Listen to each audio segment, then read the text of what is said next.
नमस्कार प्रिय दर्शकों, आज एक बार पुनः आप सभी के सामने एक और ज्ञानवर्धक कहानी लेकर हाजिर हुए हैं। प्रिय दर्शकों, जो स्त्री अगर यह 4 कार्य करे तो समझ लेना कि वह चरित्रहीन है। प्रिय दर्शकों, आज की हमारी इस कहानी का मकसद किसी भी स्त्री जात के चरित्र पर उंगली उठाना नहीं है, परंतु आज की हमारी इस कहानी का मकसद यह है कि अगर किसी भी स्त्री में यह 4 लक्षण दिखाई दे तो समझ जाना चाहिए कि वह स्त्री चरित्रहीन है, वह स्त्री कुलक्षणी है। तो दर्शकों, आज हम आप सभी को इस कहानी के माध्यम से उन 4 लक्षणों के बारे में बताएंगे। अगर यह 4 लक्षण किसी भी स्त्री में हो तो समझ जाना चाहिए कि वह स्त्री चरित्रहीन है। प्रिय दर्शकों, आज की हमारी यह कहानी बड़ी ही ज्ञानवर्धक और बड़ी ही प्रेरणादायक है। इसलिए आप सभी दर्शकों से यह हम आग्रह करते हैं कि आज की इस कहानी को आप सभी पूरा जरूर सुनिएगा। अगर आप इस चैनल पर पहली बार आए हैं तो चैनल को सब्सक्राइब जरूर कर दीजिएगा और बेल आइकन को प्रेस जरूर कर दीजिएगा ताकि हमारी आने वाली हर नई वीडियो का नोटिफिकेशन आप सभी को समय समय पर और सबसे पहले प्राप्त हो सके। दर्शकों, अगर हो सके तो इस ज्ञानवर्धक प्रसंग को अपने मित्र, बंधुओं और सहपाठियों तक अवश्य शेयर कीजिएगा ताकि उन्हें भी इस ज्ञानवर्धक कहानी का लाभ प्राप्त हो सके और जीवन में कुछ ज्ञान भी प्राप्त हो सके। दर्शकों, अगर किसी भी स्त्री में यह 4 लक्षण दिखाई दे या फिर जो स्त्री इन 4 कामों के बारे में आपसे जिद करे तो समझ लेना चाहिए कि वह स्त्री चरित्रहीन होती है। दर्शकों, आइए आपका ज्यादा समय व्यतीत ना करते हुए आज की इस ज्ञानवर्धक प्रसंग को, इस ज्ञानवर्धक कहानी को शुरू करते हैं। दर्शकों, प्राचीन समय की बात है। यह कहानी एक लोहार की कहानी है। कई वर्षों पहले एक लोहार अपने घर में अपनी मां, अपने बड़े भाई और अपनी पत्नी के साथ रहता था। दर्शकों, लोहार बड़ा ही सीधा स्वभाव का था। लोहार जितना प्रेम अपनी मां से करता था उतना ही प्रेम अपनी पत्नी से भी किया करता था। लोहार अपनी पत्नी से बहुत प्रेम किया करता था, परंतु लोहार की जो पत्नी थी वह थोड़े क्रोध स्वभाव की थी। लोहार की पत्नी बात बात पर लोहार की मां से झगड़ा किया करती थी और पूरे घर को अपने सिर पर उठा लेती थी। लोहार इस बात को लेकर हमेशा परेशान रहा करता था। परंतु दर्शकों, एक दिन लोहार की पत्नी लोहार से कहती है कि पियाजी, अब हमें इस घर में बहुत दिन हो गए हैं और हमने बहुत दिनों तक कोई यात्रा नहीं की है, तो मुझे लगता है कि अब हमें किसी भी पवित्र धाम पे जाकर यात्रा कर कर आनी चाहिए। तो दर्शकों, लोहार की पत्नी ने जैसे ही लोहार से ये कहा तो लोहार अपनी पत्नी को संग लेकर एक पवित्र स्थल पर यात्रा करने के लिए चल पड़ा। यात्रा के दौरान उन्हें चलते चलते शाम हो जाती है और फिर जैसे ही दिन ढलने वाला होता है तो लोहार की पत्नी एक जंगल में एक कुएं के पास जाकर बैठ जाती है। कुएं के पास बैठकर वो लोहार से कहती है कि पियाजी, मुझे बड़ी भूख लगी है और हमें कुछ खाना चाहिए। दर्शकों, उसके बाद में लोहार अपनी पत्नी की यह बात सुनकर भोजन ढूंढने के लिए चले जाता है और अपनी पत्नी को एक कुएं के पास बैठा कर चले जाता है। लोहार जैसे ही जाता है तो लोहार की पत्नी को उस कुएं में से एक सर्प निकलकर डस लेता है और उसी ही समय लोहार की पत्नी की मृत्यु हो जाती है। दर्शकों, फिर जैसे ही लोहार कुछ भोजन लेकर अपनी पत्नी को आकर देखता है तो लोहार देखता है कि उसकी पत्नी की मृत्यु हो जाती है। उसके बाद में लोहार सिर पटक पटक कर वहीं रोने लगता है और कहने लगता है कि जब मेरी पत्नी का ही अब जीवन इस धरती पर नहीं रहा तो मेरा जीने का कोई उद्देश्य ही नहीं बचा है। दर्शकों, इस दौरान लोहार भी एक पत्थर के पास सिर पटक पटक कर रोने लगता है और तभी अचानक एक आकाशवाणी होती है और लोहार से कहती है कि लोहार, अगर तुम तुम्हारी पत्नी से प्रेम करते हो तो तुम्हारी पत्नी फिर से जीवित हो सकती है, परंतु उसके लिए तुम्हें अपने जीवन की आधी आयु अपनी पत्नी को देनी होगी। अगर तुम अपनी जीवन की अपनी आधी आयु अपनी पत्नी को देते हो तो तुम्हारी पत्नी पुनः जीवित हो जाएगी। दर्शकों, फिर इस प्रकार लोहार उस आकाशवाणी की ये बात सुनकर 3 बार अपनी पत्नी की ओर देखकर 3 बार बोलता है, अपनी पत्नी का नाम लेता है और अपनी आधी आयु अपनी पत्नी को देने के लिए बोलता है। तो लोहार की पत्नी झट से खड़ी हो जाती है और फिर से जीवित हो जाती है। दर्शकों, उसके बाद में जैसे ही लोहार की पत्नी फिर से जीवित होती है तो उसे इस बात का पता नहीं होता है और यह बात याद नहीं होती है कि अभी कुछ क्षण पहले उसकी मृत्यु हो चुकी थी। और इस बात का भेद लोहार भी अपनी पत्नी को नहीं बताता है कि उसने अपने जीवन की आधी आयु अपनी पत्नी को दी है। इस भेद को लोहार अपनी पत्नी से छुपा लेता है क्योंकि वह अपनी पत्नी से बहुत प्रेम करता था और वह यह नहीं चाहता था कि उसकी पत्नी चिंतित हो। दर्शकों, उसके बाद में लोहार की पत्नी और लोहार आगे बढ़ने लगते हैं। आगे जाकर लोहार और लोहार की पत्नी एक नगर में पहुंच जाते हैं और नगर में पहुंचकर उन्हें एक दुकान मिल जाती है। वह दुकान मिट्टी के बर्तनों की होती है।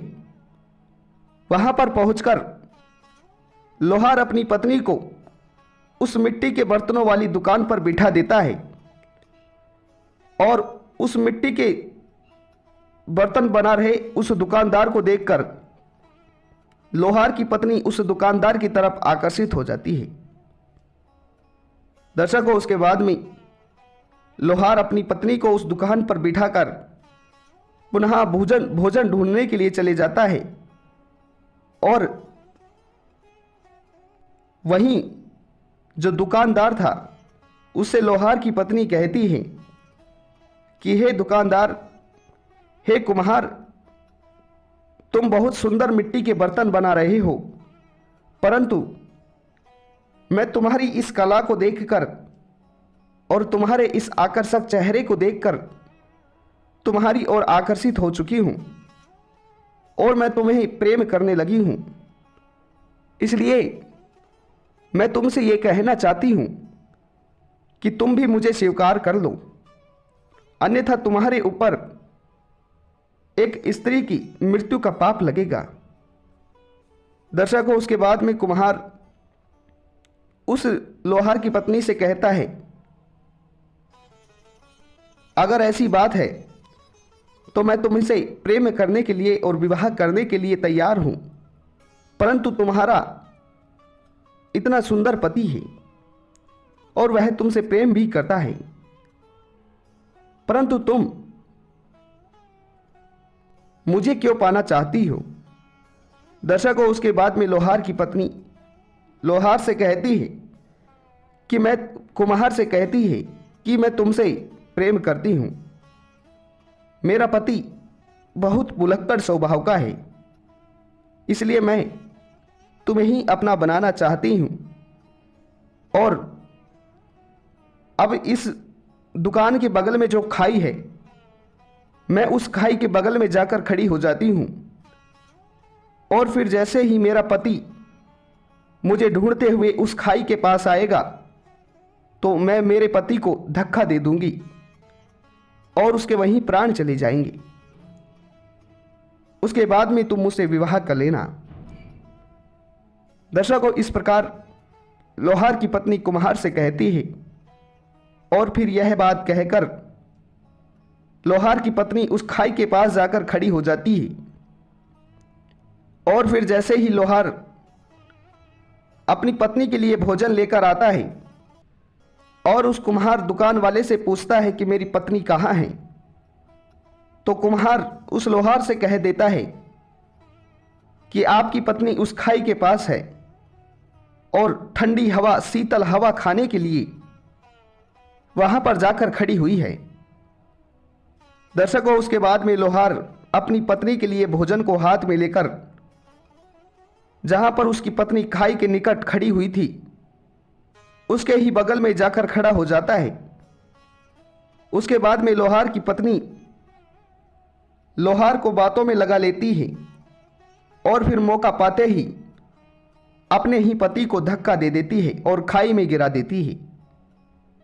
प्रिय दर्शकों, जो स्त्री चरित्रहीन होती है, जो कुलक्षणी होती है, वह स्त्री अपने पति की मृत्यु को अपनी आंखों के सामने देखने को तैयार होती है।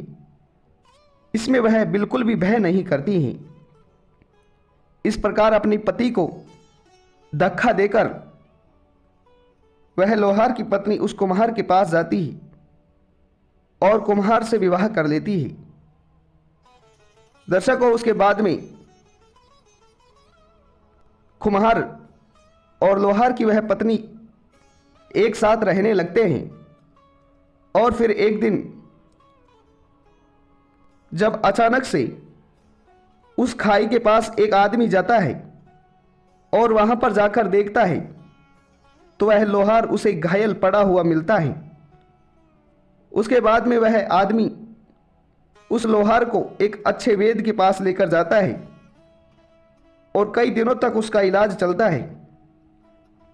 उसके बाद में वह लोहार पुनः ठीक हो जाता है, स्वस्थ हो जाता है और अपनी पत्नी को ढूंढने के लिए, वापस लेने के लिए उस कुम्हार के घर जाता है। जैसे ही लोहार कुम्हार के घर पहुंचता है और अपनी पत्नी को उस कुम्हार के घर पाता है, तो लोहार अपनी पत्नी को बहुत डांटता है और कुम्हार उस लोहार से कहता है कि हे दुष्ट, अब ये तुम्हारी पत्नी नहीं है, यह मेरी पत्नी है और तुम्हारी इतनी मजाल जो तुमने मेरी पत्नी को डांटा है। दर्शकों, उसके बाद में वो कई देर तक लोहार उसे अपनी पत्नी बनाता है। उसके बाद में कुम्हार उसे अपनी पत्नी बनाता है। इस तरह उन दोनों का झगड़ा खत्म ही नहीं होता है। तो वह कुम्हार उस लोहार से कहता है कि अगर ऐसी बात है तो अभी और इसी वक्त राजा के पास चलो और राजा जो फैसला करेंगे वही अंतिम होगा। दर्शकों, उसके बाद में वे दोनों और अपनी उस पत्नी को लेकर वह तीनों राजा के पास जाते हैं। राजा के पास जाकर राजा को पूरी सच्चाई बताते हैं, पूरी बात बताते हैं और फिर राजा उस लोहार से कहता है कि लोहार, अगर यह तुम्हारी पत्नी है तो तुम्हारे पास इसका कोई सबूत है? तो लोहार कहता है कि नहीं महाराज, मेरे पास कोई सबूत नहीं है।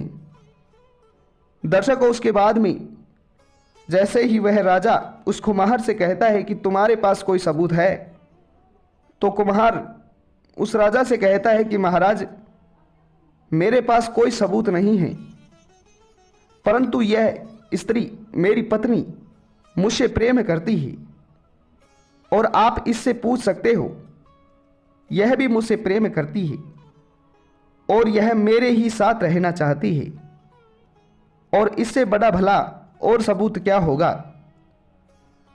दर्शकों, इस प्रकार राजा उस लोहार से कहता है कि तुम्हारे पास आखिरी मौका है, अगर तुम्हारे पास कोई सबूत हो तो तुम इसी वक्त पेश कर सकते हो। दर्शकों, उसके बाद में वह कुम्हार राजा से कहता है कि महाराज, अगर ऐसी बात है तो मैंने जब मेरी पत्नी को साथ लेकर यात्रा के लिए आया था तो उस समय मेरी पत्नी को एक सर्प ने डस लिया था और उस वजह से इसकी मृत्यु हो गई थी, और फिर उसके बाद में मैंने अपनी आधी आयु अपनी पत्नी को दी थी। तो मैं अपनी इस पत्नी से, इस कुलक्षणी दुष्टा पत्नी से अपनी उस आखिरी आयु को लेना चाहता हूं। दर्शकों, उसके बाद में राजा उस लोहार की बात को मानता है और उस दुष्टा स्त्री के हाथ में एक जल का लोटा देता है और उसकी आधी आयु देने को कहता है। जैसे ही वह स्त्री उस लोहार की दी हुई आधी आयु को वापस करती है तो उसी ही समय उसकी मृत्यु हो जाती है। इस प्रकार उस दुष्टा स्त्री की मृत्यु हो जाती है और उस लोहार को उसकी आधी आयु मिल जाती है। दर्शकों, इस प्रकार जो स्त्री दुष्टा होती है उसके चाल चलन और स्वभाव को बदलते बिल्कुल भी समय नहीं मिलता है, बिल्कुल भी समय नहीं लगता है। इस प्रकार जो स्त्री आपसे इन 4 कार्यों के लिए अगर जिद करे तो समझ जाना चाहिए कि वह कुलक्षणी है। दर्शकों, पहला, अगर कोई स्त्री आपसे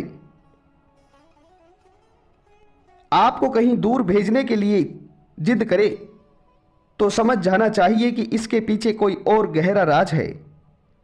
दूसरा, अगर कोई स्त्री आपसे बात बात पर झगड़ा करने लगे और आपसे किसी कार्य को करवाने की जिद करने लगे तो समझ जाना चाहिए कि इसके पीछे भी कोई गहरा रहस्य है। तीसरी बात, अगर कोई स्त्री आपको घर से बाहर भेजने के लिए या फिर यात्रा पे भेजने के लिए कहे तो समझ जाना चाहिए कि इसके पीछे भी कोई गहरा राज है। अगर कोई स्त्री आपसे बार बार हंसकर किसी कार्य को मनवाने के लिए कहे, उसकी जिद करे, तो उसे कदापि नहीं करना चाहिए। समझ जाना चाहिए कि इसमें भी किसी न किसी प्रकार का रहस्य है। दर्शकों, इसमें कोई संदेह नहीं है, जो स्त्री यह 4 कामों की जिद करती है वह 100% चरित्रहीन होती है। प्रिय दर्शकों, हमारी इस कहानी का मकसद किसी भी स्त्री के चरित्र पर उंगली उठाना नहीं है, परंतु हमारी इस कहानी का मकसद यह है कि जो स्त्री इस तरह की कुलक्षणी हो तो उसे किस प्रकार से पहचाना जाता है, यह हमारी इस कहानी का मकसद है। दर्शकों, उम्मीद करते हैं कि आप सभी को यह कहानी पसंद आई होगी। अगर यह ज्ञानवर्धक कहानी आप सभी को पसंद आई हो तो इस कहानी को लाइक जरूर कीजिएगा और कमेंट बॉक्स में जरूर बताइएगा कि यह कहानी आप सभी को कैसी लगी। तो दर्शकों, मिलते हैं अगली वीडियो में।